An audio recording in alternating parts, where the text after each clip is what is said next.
Bonjour à tous, bienvenue pour cet Observatoire Crédit Logement CSA, conférence trimestrielle, avec le professeur Mouillard, en direct de Brest, où il fait frais et où il y a un petit crachin breton qui va rafraîchir ceux qui sont dans le sud, je suis sûr, à distance. Professeur, bienvenue, merci d'être avec nous pour cet Observatoire Crédit Logement CSA. Je dirais plutôt, c'est nous qui vous remercions d'être venus. Pas de souci, avec plaisir. Il y a pas mal de choses qui se sont passées encore dans ce trimestre. Et c'est vrai que la question, quand on entend, quand on regarde, quand on lit, quand on observe les chiffres, c'est on a envie de se dire, est-ce que quelque part il y a une forme de stabilisation, ou est-ce qu'il y a une pause, ou est-ce que c'est l'amorce d'un retournement? Voilà, on voit bien que la dynamique est plus exactement la même. Donc, qu'est-ce que ça veut dire? Et on va surtout être intéressé par qu'est-ce qui peut se passer derrière au travers de l'analyse déjà de pourquoi, comment on est arrivé sur ce premier niveau de plateau. Voilà, je vous laisse la parole pour répondre à cette question, mais je dirais finalement au fil de l'eau, au fil de cette présentation. Oui, merci. Et c'est vrai que l'avantage du crachin, c'est que ça arrose les jardins. Voilà. Alors, on va donc parler des grands résultats de l'Observatoire au deuxième trimestre. Bon, il est clair que on n'a pas trop de surprises finalement. On est même un petit peu rassuré par ce qui s'est passé. Malheureusement, on craint de ne pas avoir eu tort. La vision qu'on a de ce qui peut se passer pour les mois à venir, comme vous le disiez Jean-Marc, ce n'est pas une vision, une version catastrophique de l'histoire, néanmoins, c'est une évolution prudente. Voilà, donc je crois que le maître mot de cette présentation, c'est la prudence, peut-être un peu d'attentisme chez certains intervenants des marchés immobiliers, mais pour le moment, pas de sinistre en vue. Alors, on va commencer, comme à l'habitude, par les taux. Alors, sans surprise, deuxième trimestre, 3,08. Bon, un 3,08 finalement qui fait qu'avec 3,07 au mois de juin, on est en recul de 24 points de base depuis décembre 2024. Mais 22 points de base au premier trimestre et seulement 2 points de base au deuxième trimestre. Et c'est là que l'histoire est intéressante parce que on l'a vu se dessiner au fur et à mesure des mois depuis mars dernier, des hésitations, certains mois, petite remontée des taux, d'autres mois, légère baisse des taux, mais au final, en juin, nous sommes à peu près au même niveau que ce que l'on connaissait au mois de mars dernier.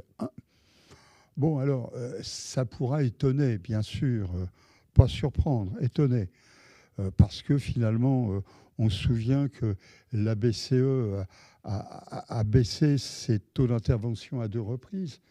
D'ailleurs, on avait eu la mauvaise surprise lors de la dernière conférence de presse, mauvaise surprise, entendons-nous bien, d'apprendre en passant à table que finalement la BCE ramenait son taux d'intervention à 2,15%, son principal, celui qui nous intéresse. Bon, mais ça n'a pas changé grand-chose dans le profil d'évolution. Ça n'a pas changé grand-chose parce que dans le même temps, quand on regarde les éléments de référence, que ce soit le coût des ressources d'épargne gérées par les établissements bancaires, que ce soit finalement l'évolution des marchés boursiers, on n'a pas eu de cette grande diminution des taux qui aurait fait que tout aurait entraîné les taux des crédits immobiliers vers beaucoup plus bas. C'est la prudence qui s'impose chez les établissements de crédit. garder la main sur le marché, mais sans pour autant engranger des risques. Des risques, les établissements bancaires français n'ont pas de risques dans leur bilan. Ce ne sont pas des bilans qui sont des bilans qui présentent des marques de sinistre. D'ailleurs, tous les contrôles qui peuvent être faits par les autorités de tutelle le rappellent régulièrement. C'est vrai qu'on observe un petit peu plus de risques par rapport aux niveaux les plus bas qu'on Oui, avait bien connus, sûr. enfin, qui étaient des niveaux extrêmement, extrêmement bas. Et aujourd'hui, il n'y a pas du tout de raz-de-marée de risques observés sur le crédit immobilier. Un peu plus de défauts, mais à des niveaux finalement assez naturels. C'est ça.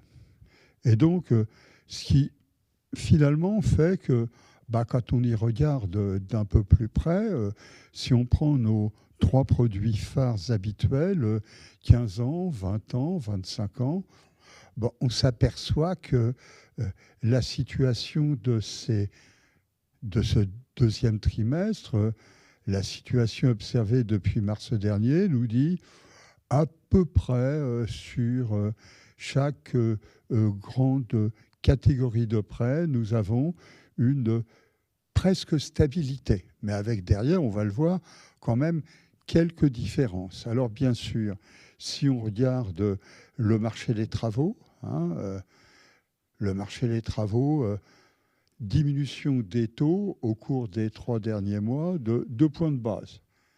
Marché de l'ancien, diminution des taux de 1 point de base.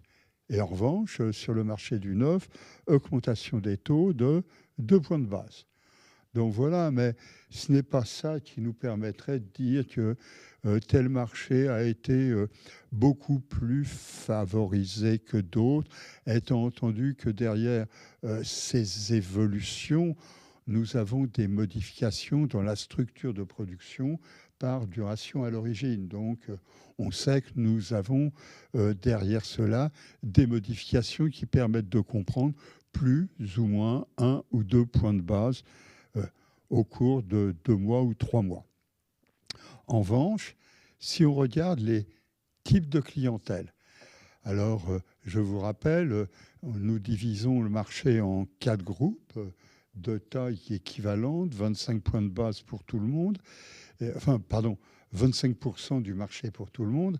Eh bien, on s'aperçoit que les 3 premiers groupes, finalement, ont connu des évolutions depuis décembre 2024, qui sont des évolutions finalement à peu près comparables. Baisse, diminution entre 19 et 24 points de base. Donc, de ce point de vue-là, pas de surprise particulière. En revanche, le 4e groupe n'a connu une diminution de ses taux, quelle que soit la durée à l'origine, de l'ordre de 12 points de base. Ça signifie simplement que dans la gestion des clientèles, la prudence s'impose auprès les établissements évitent d'engranger des risques qui seront peut-être plus difficiles à gérer dans les trimestres et dans les années à venir, et à partir de là, renforce cette évolution que l'on a connue depuis 5 années déjà au niveau du suivi des capacités de remboursement et d'attention particulière à l'égard des apports personnels qui peuvent être mobilisés. On va revenir sur ce point. Mais pour en finir avec cette histoire des taux, voyons bien qu'au mois de juin, nous avons juste, serais-je tenté de dire, la moitié de la production qui est à taux inférieur à 3%. Nous étions en mars dernier aux 2/3 de la production. Ça résume bien ce qui est en train de se passer. Pas de remontée des taux, bien sûr, mais transformation dans la pratique de facturation, dans la pratique de services rendus aux emprunteurs. Plus de sélectivité, quelque part, des banques. plus de sélectivité, peut-être La pas de façon la de tarifer. prudence au niveau de la gestion des clientèles qui se présentent sur le marché. Souvenons-nous tout de même qu'il n'y a pratiquement plus de dispositifs de soutien public à la demande. Il n'y a plus d'aide personnelle à accession à la propriété, par exemple. Donc cela signifie que, in fine, ce sont les établissements qui ont à gérer des risques de défauts éventuels au-delà des dispositifs comme la caution, par exemple, qui permet d'absorber une partie des déséquilibres dans le cadre du fonctionnement des fonds mutuels de garantie. Donc, mais ça signifie qu'il s'est bien passé quelque chose. Les durées, par contre, restent élevées. Alors côté durée, côté durée, on n'a aucun problème. Nous restons sur des durées longues. Ça signifie que depuis un an, 249 mois, 248 mois parfois, 250 mois à d'autres. Bon, nous sommes sur des durées élevées. Alors, ces durées élevées, elles font que, finalement, compte tenu de l'évolution des taux, il n'y a pas eu de fantastique modification dans le poids des annuités de remboursement. On aurait pu craindre qu'avec la remontée des prix de l'immobilier qui s'accélère depuis le début de l'année, on aurait pu craindre justement que les annuités de remboursement s'envolent. Non, grâce à ce maintien de durée sur un nombre de mois élevé, l'annuité de remboursement est stabilisée. Elle est même inférieure aujourd'hui de plus de 11% à ce qu'elle était en décembre 2023. En revanche, elle n'a pas retrouvé le niveau qu'elle connaissait en décembre 2021, donc avant les grands déséquilibres qui ont affecté les grands déséquilibres supplémentaires, parce qu'on avait déjà traversé la période du Covid. Il n'y a pas eu de modifications qui ont permis de compenser les grands déséquilibres, remontée des taux, notamment modification de la stratégie de la BCE, déclenchement de la guerre en Ukraine, etc. etc. Voilà. Bon, mais... De toute façon, sur les durées, compte tenu des règles HCSF, on ne peut pas aller beaucoup au-delà. On ne peut pas aller beaucoup au-delà, mais on peut voir la structure de la production se modifier. On peut le regarder par structure. Voilà. Et justement, ce qui est intéressant, c'est que les établissements ont largement modifié la structure de leur production nouvelle. On le voit, la courbe en vert pomme qui nous donne sur les 20 à 25 ans. On voit bien qu'à partir de 2019, nous avons une remontée très importante du poids de cette production, enfin de ce type de prêt dans l'ensemble de la production. Nous sommes donc aujourd'hui avec 69% de la production qui est sur une durée de 20 ans et plus. Nous étions en 2019, donc avant l'histoire du HCSF, nous étions à 48%. Donc on voit bien qu'on a eu une forte transformation du marché. Les durées longues, les durées les plus longues aujourd'hui, 20-25 ans, majoritairement, ce sont les jeunes emprunteurs, les moins de 35 ans. On va le retrouver par la suite. Quand on prend les moins de 35 ans, on est quand même sur plus de 80% de la production qui leur est accordée, qui est sur une durée de 20 ans et plus. En revanche, bien sûr, si on regardait les clientèles qui sont les clientèles plus avancées dans l'âge, nous serions sur des proportions moindres. Alors, je rappelle là-dessus que ce qu'on présente ici, c'est une version simplifiée, allégée, mais l'ensemble des éléments se retrouve dans les documents qui sont disponibles sur le site Crédit Logement. Hein. Et donc, on a la structure par tranche d'âge. Par tranche d'âge, Là, on a la moyenne globale. Hein, avec les comparaisons qui permettent de positionner un peu les évolutions qui sont intervenues depuis 2019. Bon, maintenant, à côté de cela,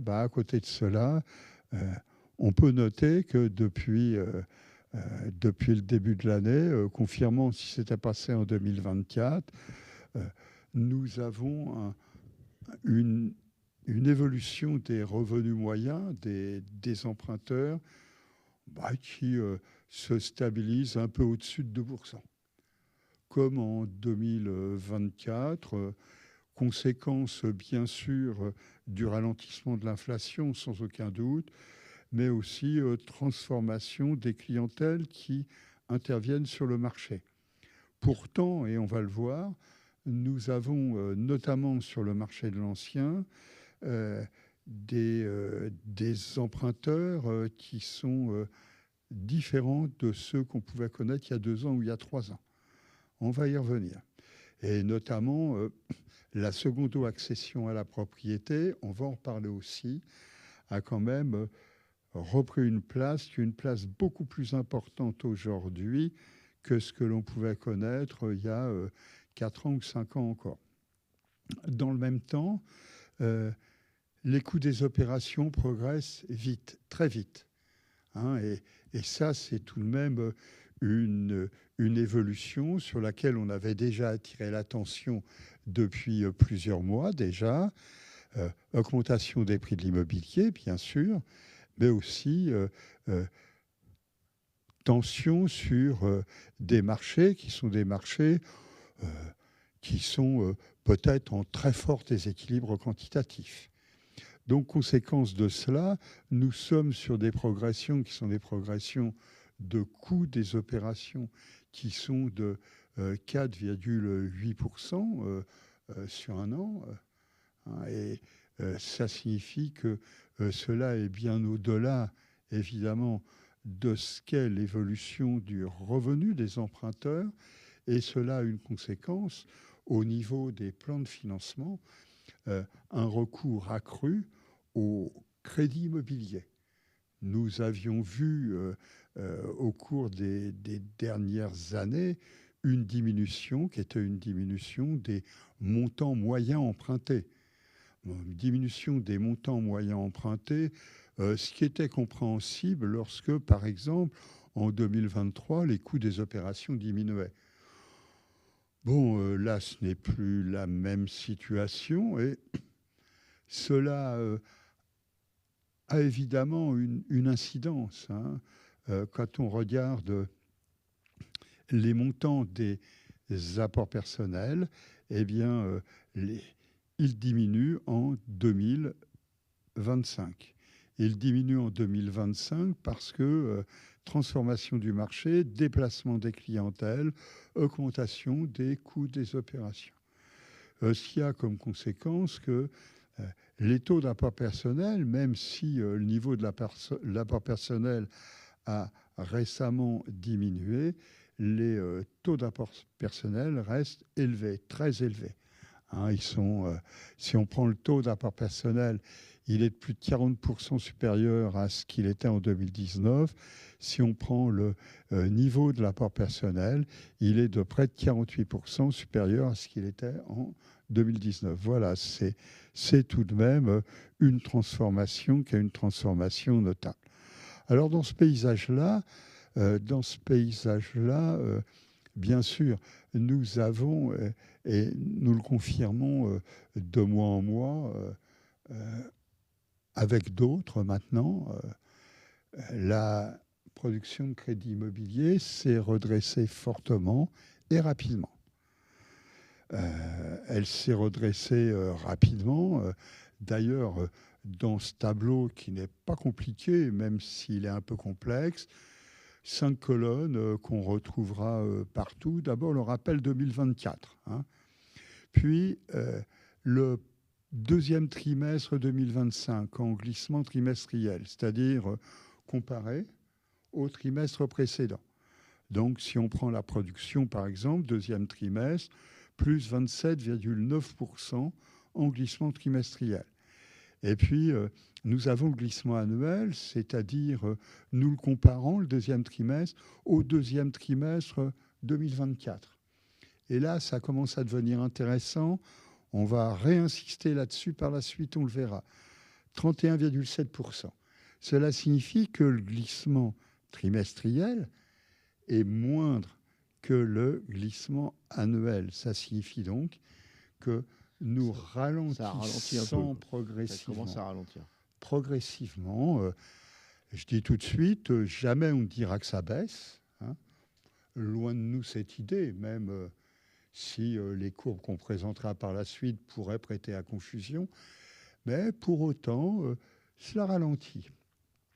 Bon, ça fait tout de même qu'on a un premier semestre en glissement semestriel qui n'est pas mauvais, plus 24,7%. Et puis, évidemment, comme nous avions eu un début d'année 2024 qui n'avait pas été glorieux, nous avons un glissement annuel qui est rapide, très rapide, plus 32,9%. Quelque part, ça confirme. Vous qui avez des lunettes. Ça confirme la reprise. Ça confirme la reprise, mais il n'y a pas d'accélération. Mais elle est plutôt en train de. Et ça nous dit aussi, parce qu'il ne faut pas se tromper sur l'interprétation d'un tableau comme ça, c'est la raison pour laquelle j'ai pris sur moi, en dépit des conseils d'allègement du diaporama qu'on m'avait donné, j'ai pris sur moi de rajouter le graphique. Le nombre de prêts, pourquoi ? Eh bien, tout simplement, au niveau annuel glissant, nous voyons bien qu'en dépit d'une année et demie de reprise, nous sommes loin derrière ce que l'on avait connu avant 2019. Hein. Nous sommes quand même, si nous prenons comme référence les années 2016-2019, à un nombre de prêts qui est de 29% aujourd'hui inférieur à ce qu'il était alors, et une production aujourd'hui de 39%, ce qu'elle était alors. Voilà, donc... Vous avez bien fait d'insister pour laisser ce graphique. Oh que oui. Je pense qu'il est très illustratif. Voilà. Effectivement, on a touché le fond de la piscine. Effectivement, il y a une reprise. Oui. Effectivement, elle ne s'accélère pas. Mais il y a encore du travail à faire. Il y a encore beaucoup de chemin par rapport à ce qu'on a pu connaître. Tout à fait. Sans parler des quelques années d'euphorie, mais voilà, on est très très loin du... Tout à fait. Ça signifie que tout va bien aujourd'hui, tout ira mieux demain sans doute. Hein. On en parlera plus tard. Pour faire du zadig. Hein. On en parlera plus tard. Bon, alors maintenant... En parlant de se poser des questions sur plus tard, j'ai oublié évidemment de vous rappeler qu'il y a un chat sur lequel vous pouvez intervenir, sur lequel vous pouvez poser votre question. On ne répondra peut-être pas au moment même où vous poserez la question, mais on ne les oubliera pas et on les prendra au fur et à mesure et on répondra à toutes vos interrogations. Donc n'hésitez pas à utiliser le chat. Donc maintenant, on va faire comme on le fait habituellement, on va regarder le neuf rapidement. Puis l'ancien. L'ancien, voilà. Alors le neuf, la particularité, on commence ainsi, c'est depuis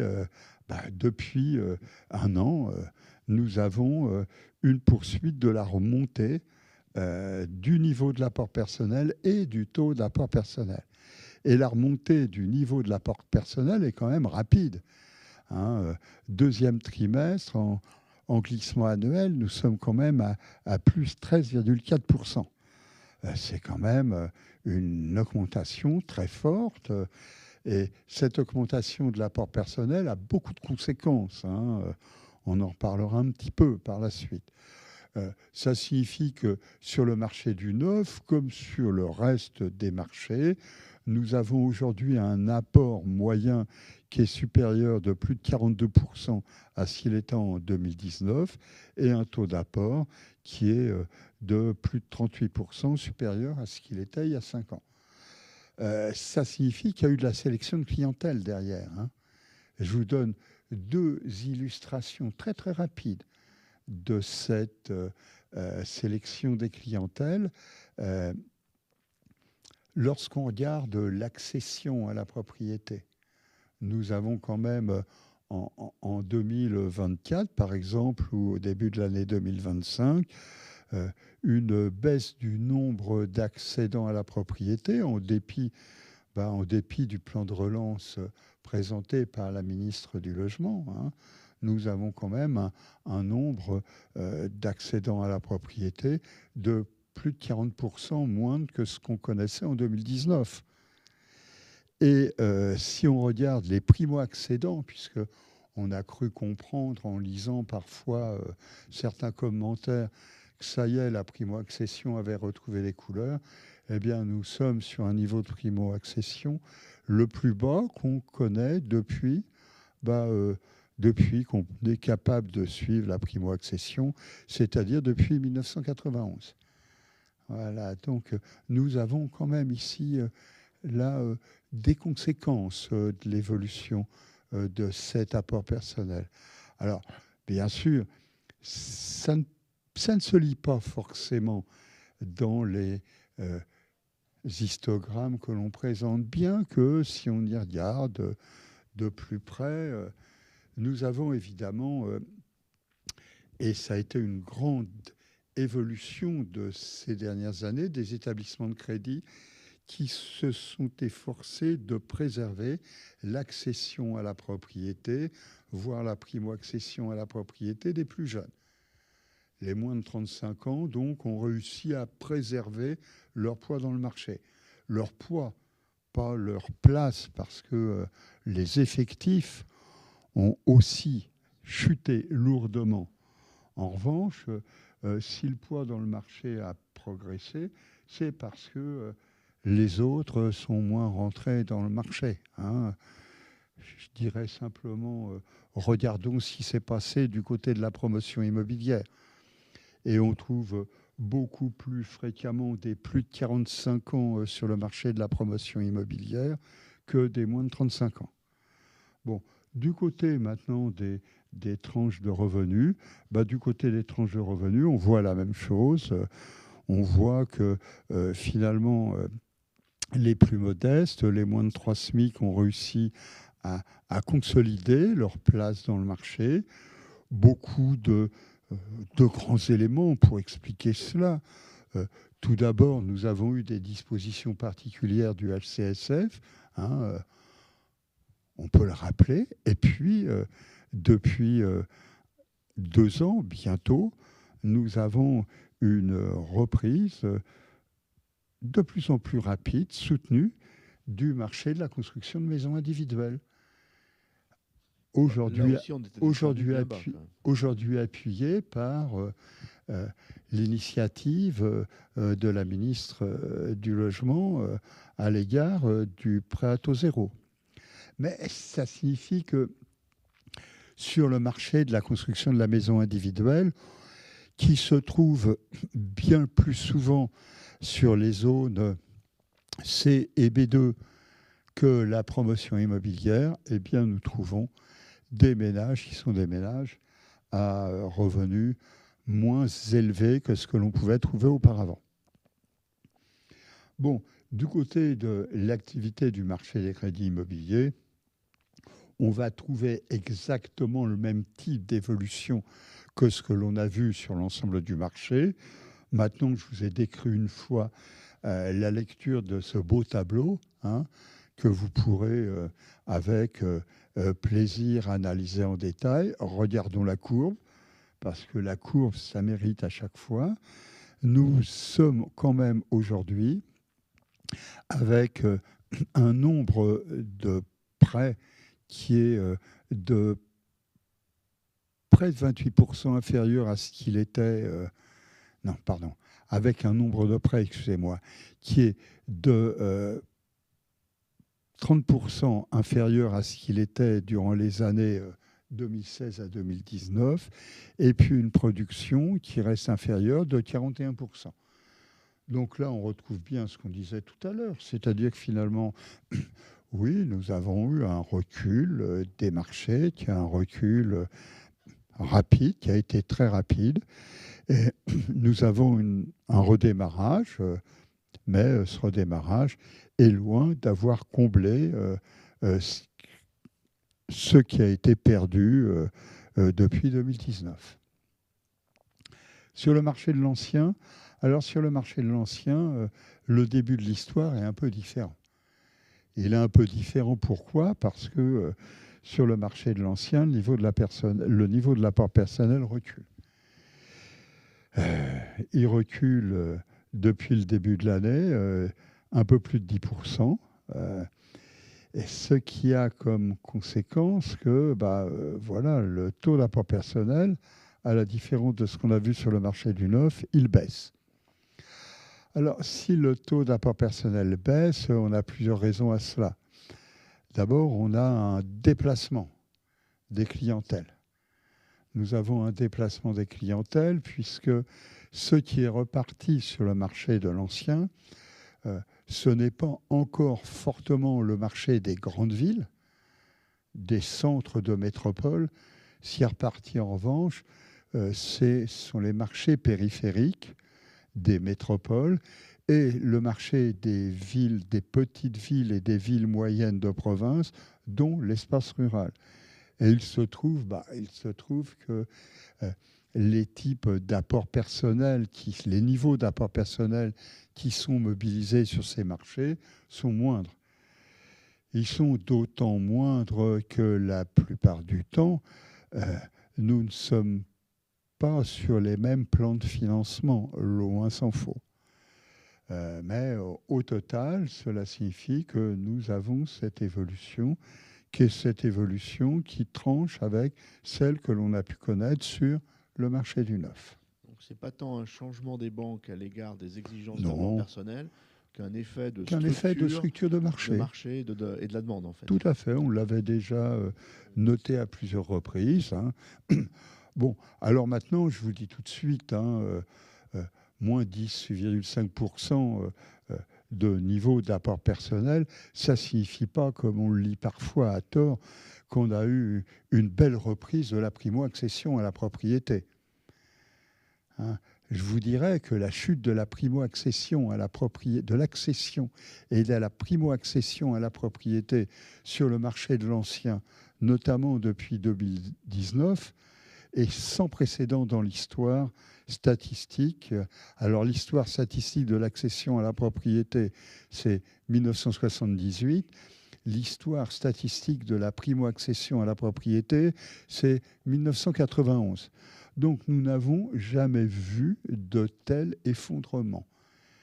Et avec une différence fondamentale, c'est que jusqu'alors, il y avait eu des plans de soutien, des plans de relance, des plans permettant au marché de sortir de la situation dans laquelle il se trouve, ce qui n'est pas le cas aujourd'hui. Je rappelle simplement la dernière grande crise, celle des subprimes.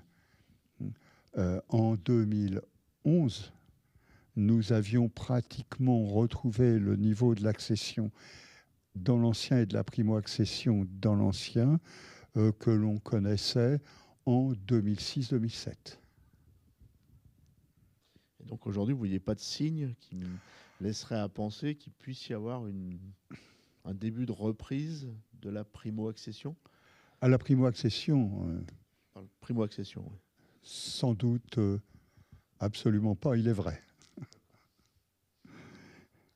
Alors, nous avons évidemment des profils qui sont des profils qui sont différents de ceux qu'on peut connaître dans le neuf, bien sûr.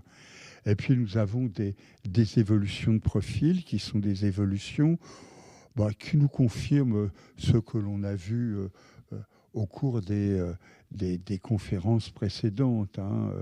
Un poids des moins de 35 ans qui reste élevé. Il reste élevé parce que les autres ne sont plus là.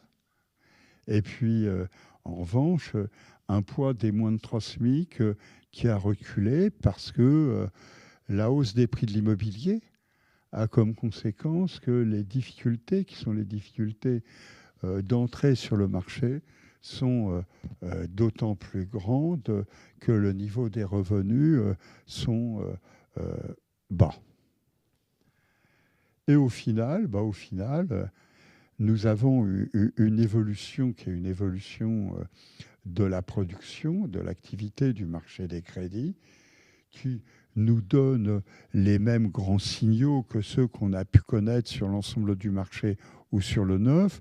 Et je résumerai simplement en disant que oui, nous avons cette reprise, sans aucun doute. Pour autant, voyons bien que le nombre de prêts aujourd'hui est de 28% inférieur à celui qu'on connaissait en 2016-2019 et le niveau de la production est de 31% inférieur.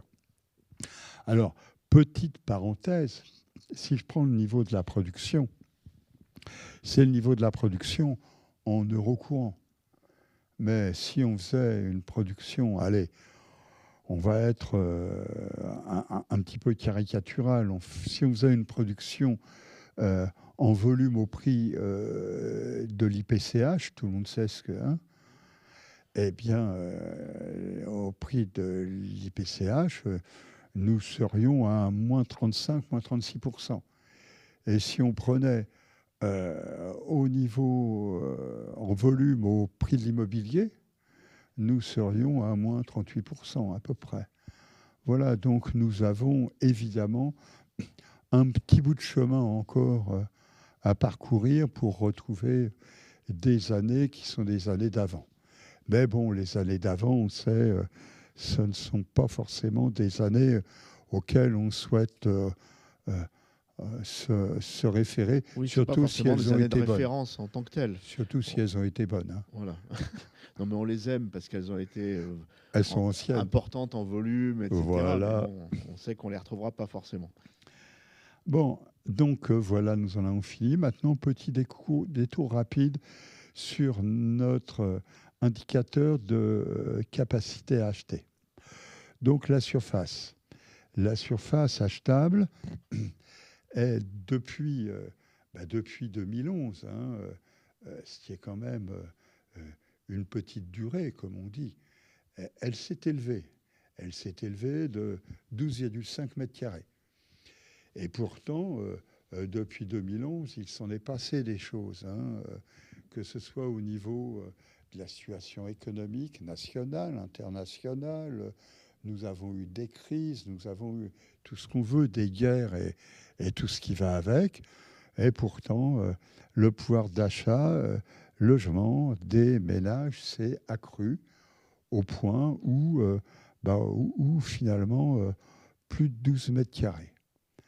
12,5. Baisse des taux, oui, parce que même si nous avons eu des hésitations récentes, des remontées parfois, etc., nous sommes sur des niveaux de taux qui sont des niveaux de taux bien inférieurs à ceux qu'on pouvait connaître alors. Nous avons aussi des durées qui se sont formidablement allongées. Et nous avons ceci au total. Mais depuis le début de l'année, on sait qu'on a des taux qui commencent à hésiter. Hein. Et puis, nous avons des durées qui sont élevées, mais des durées qui ne montent plus, hein, en moyenne. Et puis, en revanche, nous avons des prix de l'immobilier qui, et on l'a vu, on l'a noté depuis 1 an et demi avec LPI, nous avons des prix de l'immobilier qui montent et qui ont monté pas forcément sur les grandes villes que tout le monde regarde, mais sur les villes moyennes, sur les petites villes de province et sur l'espace rural. Et donc, morale de l'histoire, quand on regarde depuis le début de l'année, nous avons une surface achetable qui a cru dans un tiers des villes. Dans un tiers des villes, parce qu'il y a des villes où les prix ont continué à baisser, hein, et puis parce qu'on a des villes, finalement, où on a des acheteurs nouveaux qui sont arrivés. Alors, des villes où les prix ont continué à baisser, on sait, nous avons Lyon, par exemple, nous avons des grandes agglomérations. En revanche, nous avons des conditions de crédit étant ce qu'elles sont, euh, avec pour autant des surfaces qui ont progressé. Des surfaces qui ont progressé, on l'a vu dans le tiers des villes, mais dans un autre tiers des villes, nous avons des surfaces qui ont reculé. Alors c'est le cas par exemple lorsqu'on a eu des hausses de prix soutenues depuis le début de l'année, depuis un an, à Angers, à Brest, tiens, Brest, hein, c'est normal, il fallait le mettre, à Angers, à Montreuil ou à Reims. Et puis dans un autre tiers des villes, eh ben, nous avons finalement qu'une faible augmentation de surface. Alors pour des raisons qui sont des raisons qui tiennent soit à une hausse des prix, hein, le cas à Caen ou à Mulhouse, ou alors tout simplement parce que nous avons une demande qui est à tonnes, comme on dit, que ce soit à Dijon ou Perpignan. Voilà, donc depuis le début de l'année, nous avons finalement un tiers. Donc des situations assez contrastées, quoi. Toujours très des contrastées. Réalités locales qui sont toujours très contrastées. Sont pas dans la moyenne nationale. Avec des réalités locales, avec pourtant, on n'ira pas expliquer que les conditions de crédit qui sont faites à la clientèle à Perpignan sont fondamentalement différentes des conditions de crédit qui peuvent être faites, par exemple, à Lyon ou à Marseille. Non, c'est... Voilà. Donc, marché de l'habitat qui mérite d'être regardé pour comprendre. Alors, on va en finir maintenant comme on le fait habituellement. Parce que c'est bien d'observer, mais c'est quoi le futur? Le futur, c'est le plus compliqué, hein. Alors, tout d'abord, on vous le disait au début, depuis 2 mois, 3 mois, oui, bien sûr, nous avons encore une progression rapide de l'activité, hein. Si on prend la production de crédit immobilier, je crois qu'à peu près tout le monde est d'accord aujourd'hui, hein, que ce soit les rouges ou les bleus, hein, comme on dit. Mais pour autant, nous notons que depuis 2 mois, 3 mois, le rythme de progression a atteint un sommet. Plafonne. Il plafonne. Il recule doucement. Nous ne sommes pas sur un retournement de conjoncture, nous ne sommes pas sur l'apparition d'un risque de récession du marché, nous sommes simplement sur un atterrissage de la conjoncture, atterrissage qui va mettre du temps, hein, mais qui laisse encore de belles traces sur le marché. Maintenant, quand on regarde les chiffres, ça fait quand même encore de belles progressions en glissement. Ça fait encore de belles progressions. Mais, comme on le disait tout à l'heure, avec des gaps à combler qui restent quand même non négligeables, hein. Oui, on est bien on garde en tête le graphique de tout à l'heure. Donc il y a encore de la marge pour combler les écarts. Il y a à faire. Bon. Et donc les bleus vont bientôt voir aussi cette tendance, hein, puisqu'on a toujours on a toujours cet effet de retard de la courbe Banque de France tout à fait, qui part des statistiques. Alors maintenant, comme on le dit, comme on le fait à chaque fois, et à mi-juillet, les taux, ils en sont où? Eh bien, à mi-juillet, le taux des crédits immobiliers, il reste à 3,07. Donc, on reste dans la platitude, hein. Donc, on confirme cette stabilisation qu'on a commencé à observer là, dans les derniers mois, quoi. Bien sûr. Juillet confirme la tendance. Bon, la seule... Tout baisse, hein.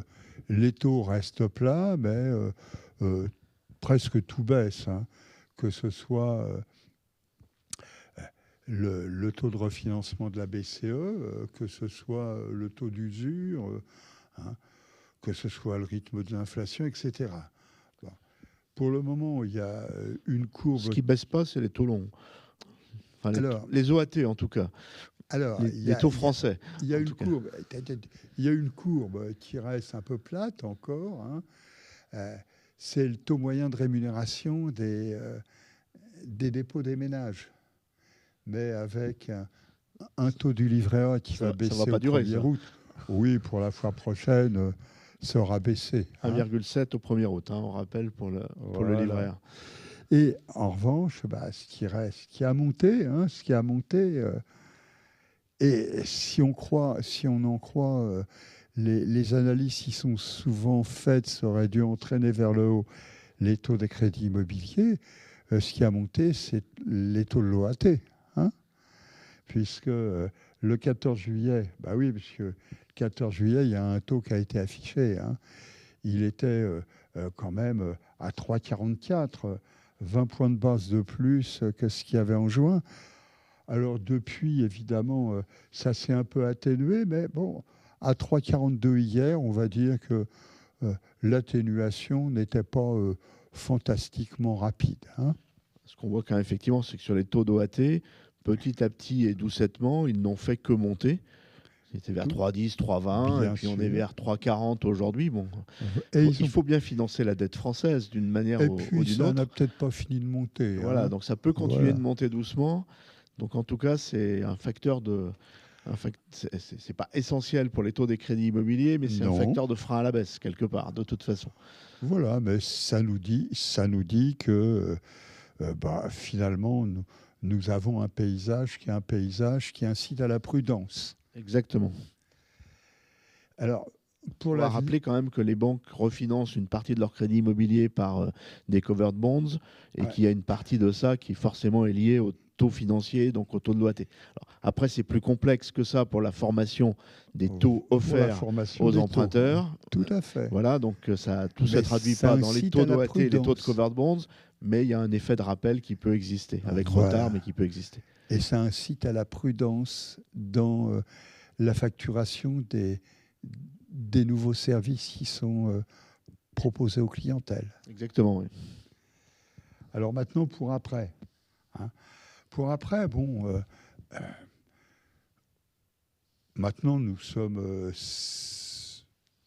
sur un 0,6% de croissance du PIB en 2025. Nous avons remarqué que tout le monde est à peu près d'accord, même la Banque de France qui avait réduit de manière importante quand même sa prévision de taux de croissance pour 2025. Pour 2026, comme beaucoup des instituts de conjoncture, nous ne sommes pas un institut de conjoncture, nous présentons simplement le cadre macroéconomique qui est derrière. Nous retenons 0,7% de croissance du PIB. Ça signifie que, on va dire qu'en 2026 comme en 2025, nous sommes sur une croissance molle. Alors cette croissance molle a comme conséquence que le chômage ne va pas baisser, bien sûr, et que le pouvoir d'achat des ménages, bien avant les prévisions, la présentation par le Premier ministre du plan de lutte contre le déficit budgétaire, nous sommes sur un pouvoir d'achat, on va dire, qui va très faiblement progresser. Maintenant, du côté de la BCE, on ne s'attend pas à des merveilles. 25 points de base, certainement, de baisse à venir, sauf si, comme à l'habitude, c'est cet après-midi que le 25 points de base est annoncé. Nous l'attendons plutôt pour l'automne. Voilà. On n'est pas sûr que cette fois, ils ont attendu la Oula, conférence de l'Observatoire pour faire leurs annonces. Peut-être pas aujourd'hui. Ah, mais peut-être. Mais peut-être pour la conférence de l'automne, on verra. Voilà, c'est peut-être un indicateur aussi. Hein. Ils sont peut-être en train de regarder pour... Peut-être. Peut-être. Hein. Donc, ça signifie que finalement, nous avons des taux de crédit immobilier qui sont des taux de crédit immobilier qui ne vont pas être orientés à la baisse. Hein. Certes, nous allons avoir une fin d'année 2025 qui va encore connaître des sursauts, des évolutions? D'abord, je vous rappelle que nous avons des mois d'été qui sont des mois d'été qui sont tristes en termes de production, hein. En gros, juillet, surtout août, jusqu'à la mi-septembre, c'est 10 à 15% de production de moins que ce qu'on a sur les mois de printemps où l'activité repart, hein. Bon, donc c'est pas durant ces mois d'été que les gros efforts en termes de barème de taux sont présentés à la clientèle. En revanche, c'est plutôt à la rentrée, à partir de la mi-septembre, hein. Mi-septembre, octobre, où là, il y a généralement des efforts de promotion commerciale qui sont faits par les établissements, pas tous, mais il y en a qui le font, souvent. Et puis, il se trouve qu'on va arriver sur octobre, novembre, où les uns et les autres vont faire le bilan de l'évolution de leur activité sur l'année. Il y aura peut-être des efforts qui sont des efforts de, de promotion supplémentaire pour atteindre des objectifs et pas rester trop en deçà de ce qui avait été décidé quelques mois auparavant. Pour autant, nous estimons que l'année 2025, nous allons avoir un taux à 3,11 en moyenne sur l'année. Nous finirons l'année à 3,05. Nous sommes aujourd'hui à 3,07. Donc, en gros, voilà, bon. Oui, modulo l'erreur de prévision, on va dire, Oui, c'est plutôt une logique de stabilité des taux, quelque et part. si c'est 2 points de base, nos erreurs de prévision, ça en va, comparaison d'autres, on c'est accepte pas mal. 2 points de Voilà, base, hein. c'est pas mal. Donc on est plutôt dans la logique de dire à l'instant stabilisation Tout à sur les fait. niveaux actuels. En Ni revanche, baisse importante à attendre, ni hausse importante à attendre. voilà. En revanche, pour 2026, nous pensons que l'environnement macroéconomique et financier qui est décrit est un environnement qui va accompagner une remontée des taux des crédits immobiliers, pas une remontée fantastiquement rapide, puisque sur l'année, en moyenne annuelle, on ferait 20 points de base. 3,11 en 2025, 3,31 en 2026. On finirait l'année à 2026 à 3,40. Voilà, donc ce n'est pas non plus une envolée fantastique des taux. Ça signifie simplement que ce n'est pas du côté des conditions de crédit que les grands moteurs de la reprise vont se retrouver en 2026. Donc le message quand même aux emprunteurs qui attendent encore de la baisse de taux ou qui attendraient des baisses de prix, c'est arrêter d'attendre. Parce que quelque part, la baisse des taux, il n'y en aura plus trop sur le crédit immobilier. Bon, ça peut même être Oui, plutôt un petit peu l'inverse en 2026. Et puis les prix, il y a eu certains ajustements. Alors après, on a vu que d'une ville à l'autre, localement, il peut y avoir des choses qui se passent. Mais globalement, il n'y a pas grand-chose à attendre de ce côté-là. Donc ceux qui sont dans l'attentisme pour attendre encore mieux, il va falloir qu'ils revoient un petit peu c'est peut-être un mauvais leur calcul. perspective. Ouais, ça pourrait devenir un mauvais calcul. C'est peut-être un mauvais Voilà. calcul. Bon, disons simplement que, pour en terminer, nous avons eu une année 2024 qui n'a pas été glorieuse en termes de production, d'offres acceptées. Nous avons une année 2025, qui retrouve des couleurs, hein. Un premier trimestre, un deuxième trimestre, on l'a vu, qui sont encourageants. 2026, on devrait finir de remonter. Et je dis finir de remonter, hein, ça signifie que on va probablement atteindre un plafond de production auquel on risque de rester si rien ne vient améliorer le paysage, au-delà de 2026, voire en 2026 même. Bon, donc ça signifie encore une fois que nous allons avoir une production qui va continuer, hein, on le voyait sur la courbe tout à l'heure, qui va continuer à progresser, peut-être de moins en moins rapidement, qui va continuer à progresser.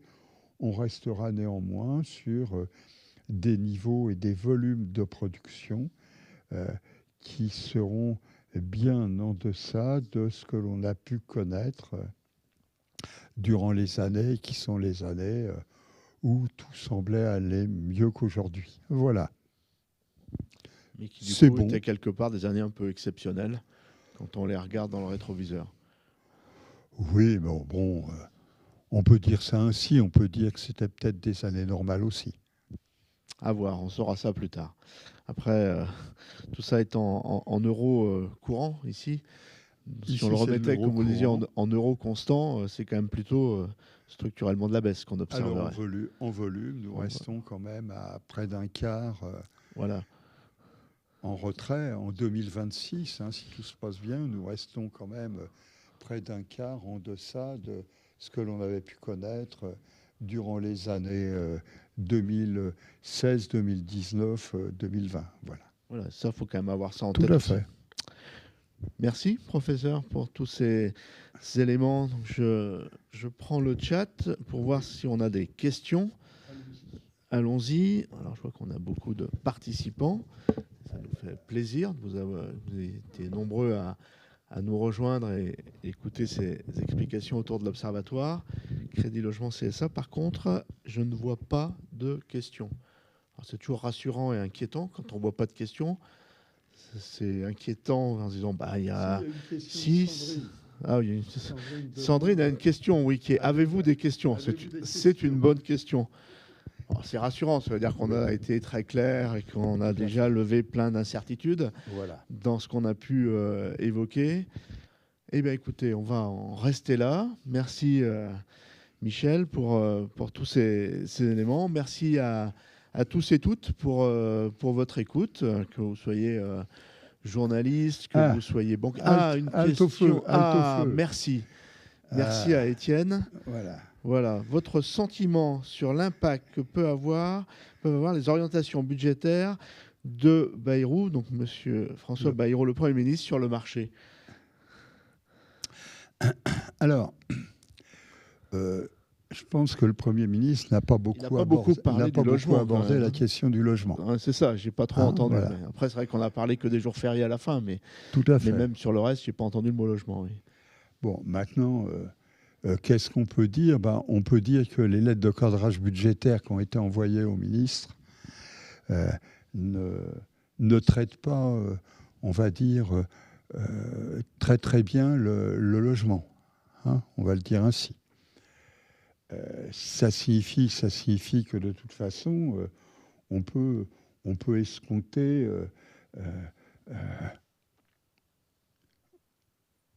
moins d'allant dans les soutiens publics à la reprise, à la relance, entre guillemets, de l'activité de la construction notamment. Parce que ce n'est pas du côté du marché de l'ancien, d'accord. Et puis sur le marché des travaux, on a vu que c'était quand même un peu compliqué parce que, et c'est pas fini probablement, c'est un peu compliqué parce que les calibrages budgétaires sont toujours des calibrages qui amènent les pouvoirs publics à reconsidérer des positions passées. Bon, donc les orientations budgétaires du Premier ministre, je dirais plutôt que si le projet de loi de finances pour 2026 est adopté tel qu'on le voit se décrire au travers des lettres plafonds et des orientations qu'il a pu présenter, on n'aura pas un grand coup de soutien au secteur du logement 2026. Voilà.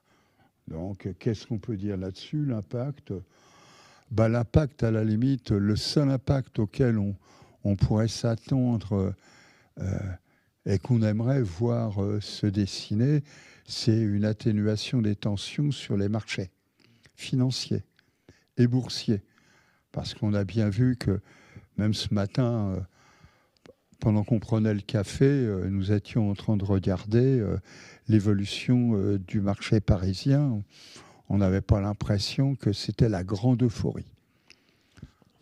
Il y a quand même beaucoup d'incertitudes géopolitiques, géocommerciales, je veux le dire Voilà. comme ça aussi, qui rendent les choses effectivement problématiques. On a une autre question de Pierre A, alors qui ne doit pas être Pierre Arditi, hein, Non. mais sans doute, Non, mais il a pouvez-vous rejoint répéter pourquoi vous voyez une poursuite de la hausse du marché en 2026, c'est-à-dire supérieure à 2025?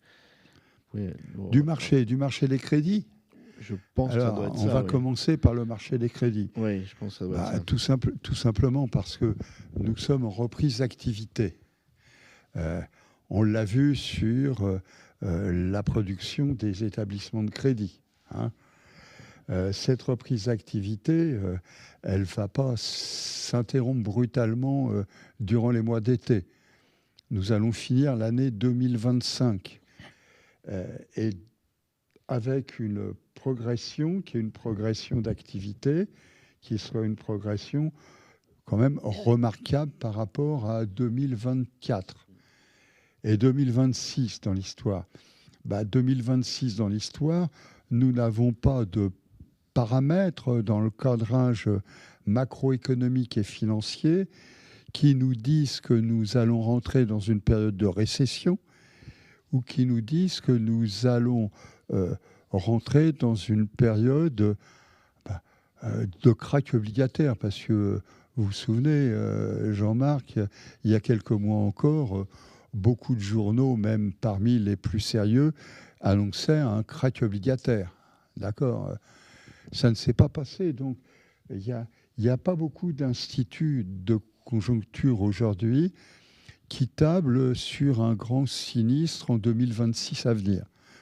Donc, les facteurs qui sont derrière le rebond d'activité que l'on a connu en 2025, on va les retrouver en 2026, que ce soit du côté de la demande ou que ce soit du côté de l'offre des établissements de crédit, voire d'un certain nombre de professions immobilières. Donc, qu'est-ce qui nous permet de parler d'une poursuite de la reprise de l'activité en 2026 ? Ce sont les éléments de cadrage sur lesquels on se fonde aujourd'hui. Maintenant, si vous lisez en détail les éléments qui sont derrière, qui viennent en argumentation de la conférence de presse, enfin du diaporama, vous verrez bien que les éléments d'incertitude qui sont pointés sont nombreux. Et donc, on voit bien du jour au lendemain que des bombardements au Moyen-Orient peuvent venir bouleverser l'histoire et rapidement, et que les évolutions qui sont les évolutions au niveau européen, peuvent provoquer des retournements très rapides et imprévus. Hein. Voyons bien ce que le 2 août au matin vont nous dire les nouvelles pratiques tarifaires. Hein. Il y a évidemment beaucoup d'incertitudes, mais si on se base sur le cadrage tel qu'on peut l'avoir et les fondamentaux, on a quand même en plus un effet d'entraînement de ce qu'on vit encore en 2025, qui a un effet de base positif sur 2026. On voit qu'on est quand même à des taux de progression qui sont encore à 25-30%. Et en prenant les précautions. Voilà, et en prenant des précautions. Donc, puisque je rappelle que, par exemple, pour 2026, nous sommes sur un petit 0,6-0,7 de croissance du PIB. Et je rappelle que d'autres des grandes institutions nous disent encore une fois 1,1 ou 1,2 pour la croissance du PIB en 2026. Hein. On aimerait y croire. Souhaitons qu'ils y croient aussi. Voilà. Bien, merci Michel. Il n'y a pas d'autres questions qui sont arrivées là pendant la réponse à celle-ci. Et donc, écoutez, je vous propose qu'on termine Bien cette sûr. conférence de presse de l'Observatoire dans les temps à peu près impartis. Si vous avez, notamment au niveau des journalistes, d'autres questions ou d'autres points que vous souhaitez approfondir, bien, vous n'hésitez pas à nous contacter après cette conférence. On sera ravis d'aller plus loin encore dans les explications et de partager d'autres éléments avec vous. Merci à tous, merci à toutes. On va se souhaiter un bon Un été, bon été. hein, voilà, Voilà. reposant et avec la météo qui va, ensoleillé mais pas trop. Enfin voilà, on va vous souhaiter le meilleur des étés possibles. Et puis on se retrouve à la rentrée pour la conférence dont la date est déjà fixée. Elle est dans les agendas, je ne l'ai plus en tête à l'instant, mais elle est dans vos agendas, puis on vous la rappellera évidemment. Merci, professeur. Merci à tous et à toutes et à bientôt. Et bonne fin de journée et bonnes vacances. Bonnes vacances.